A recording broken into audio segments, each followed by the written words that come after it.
নমস্কার, আপনারা দেখছেন সংবাদ সম্মেলনে। আমরা যে বাস দুর্ঘটনার খবরে ছিলাম সেই খবরের আরো একটি আপডেট। আজকে কিন্তু বাস দুর্ঘটনা ঘটেছিল, তখন কিন্তু আরামবাগ প্রফুল্লচন্দ্র সেন মেডিকেল কলেজ হাসপাতালের যারা অ্যাম্বুলেন্স চালক তারা খবর পেয়ে কিন্তু ঘটনাস্থলে যায় এবং যেটা অভিযোগ উঠছে গ্রামবাসীরা সেই অ্যাম্বুলেন্স চালকদের গাড়ি এবং তাদেরকে মারধর করেছে। এই গাড়ির চালককে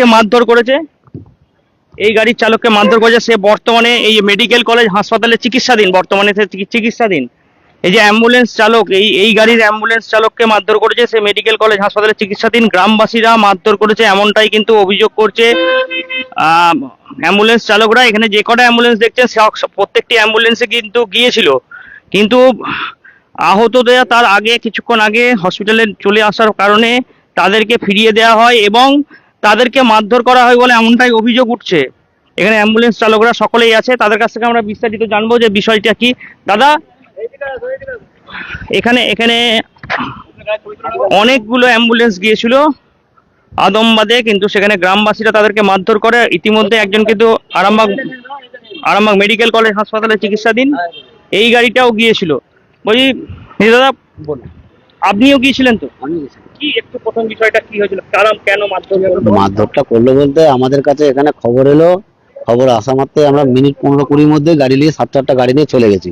যখন ওখানে গেছি তখন যেয়ে দেখছি কোনো পেশেন্ট নেই। আচ্ছা, সেই পেশেন্ট নেই বলে এবার অনেক পাবলিক হঠাৎ করে এসে আমাদেরকে মানে সে তেরে মারধর করতে দিলে, এতক্ষণে কেন এসছো, কিসের জন্য এসছো, এই জন্য মারধর করতে এসে আমরা সেই জন্য গাড়ি ঘুরিয়ে নিয়ে ভয়ে ভুয়ে পালিয়ে এসেছি। ঘোরাবার সুযোগটাও দেন। কজনকে মেরেছে আপনাদের?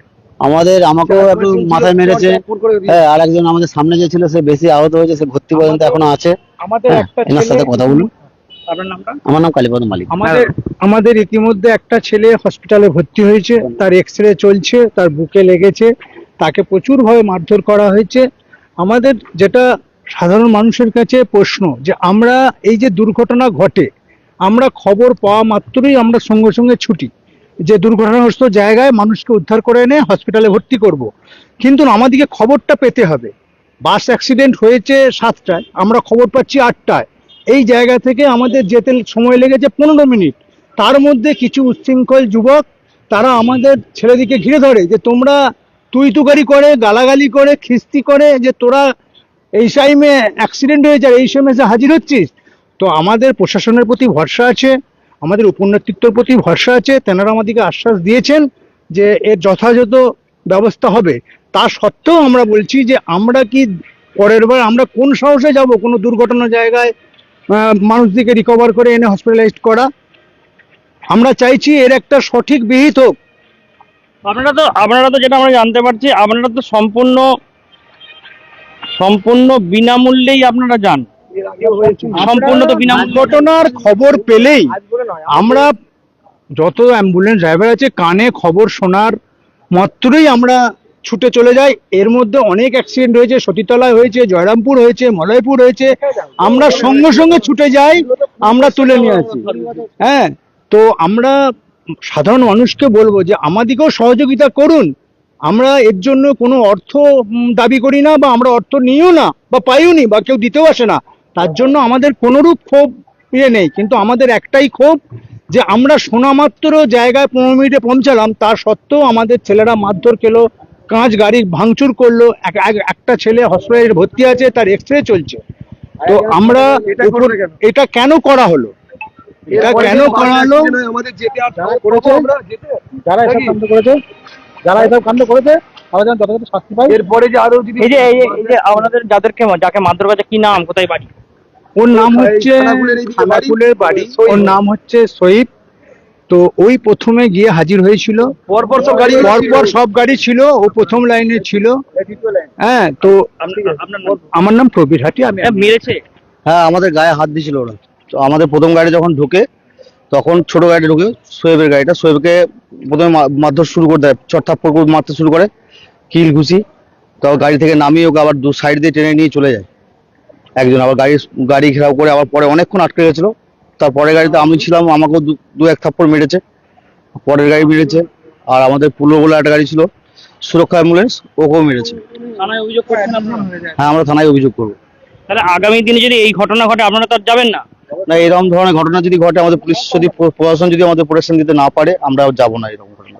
কতজন ছিল যারা মারধর করেছে, কতজন মিলে অনেক অনেক কয়েকশো লোক ওখানে ছিল, অত তো বোঝে নাই, কিন্তু ঘেরাও করে তার মধ্যে কিছুজন যাদের মধ্যে আবার এসে তাদেরকে ছাড়াবার চেষ্টা করেছে। আমরা যেমন এই করেছি, আমাদেরকে ছাড়াবার চেষ্টা করেছে দিকে।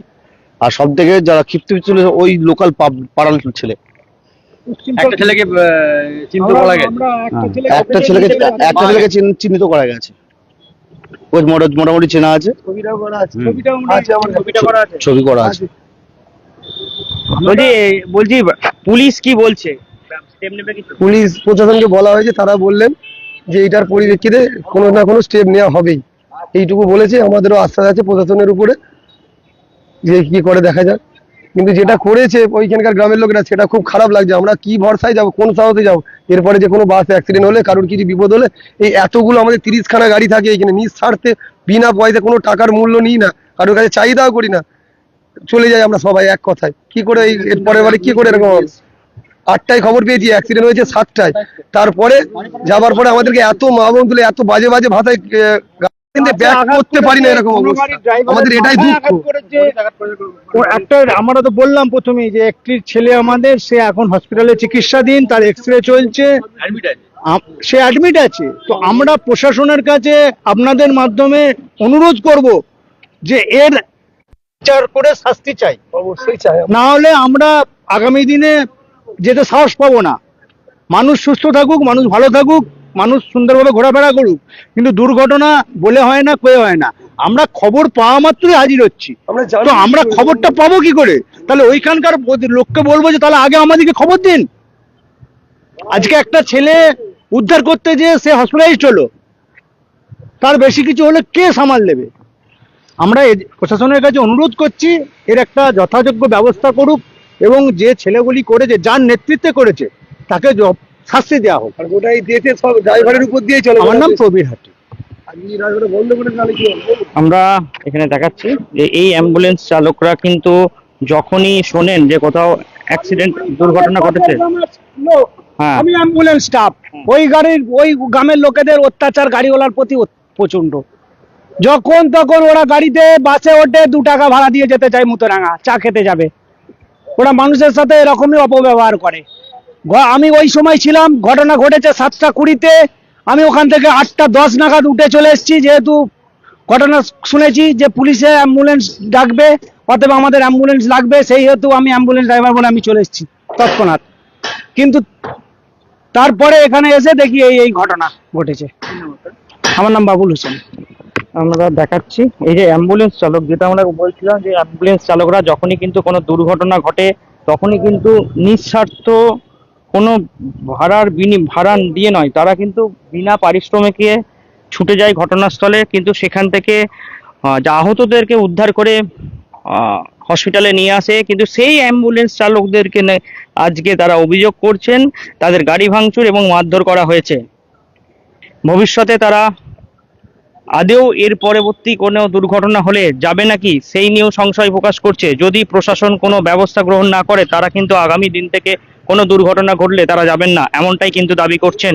আমরা সরাসরি আরামবাগ প্রফুল্লচন্দ্র সেন মেডিকেল কলেজ হাসপাতাল থেকে সরাসরি সংবাদ সম্মেলন লাইভে অ্যাম্বুলেন্স চালকদের কথা তুলে ধরলাম। এখন এই পর্যন্তই, পরবর্তীকালে বিভিন্ন খবরাখবর নিয়ে আবারও লাইভে আসবো। শীততাপ নিয়ন্ত্রিত অত্যাধুনিক রেস্টুরেন্ট ময়ূখ রেস্টুরেন্ট। এখানে পাবেন চাইনিজ, পোলাও, বিরিয়ানি, তন্দুরি সহ সমস্ত রকম খাবার। এছাড়াও কাস্টমারদের সুবিধার্থে হোম ডেলিভারির বিশেষ ব্যবস্থা রয়েছে। পাশাপাশি যে কোনো অনুষ্ঠানের জন্য ভাড়া দেওয়া হয়। আমাদের ঠিকানা খানাকুল হেলান সংলগ্ন তিলক চক। Phone number 8617492616 9732162360। সেরা খাবারের স্বাদ পেতে আজই আসুন ময়ূখ রেস্টুরেন্টে।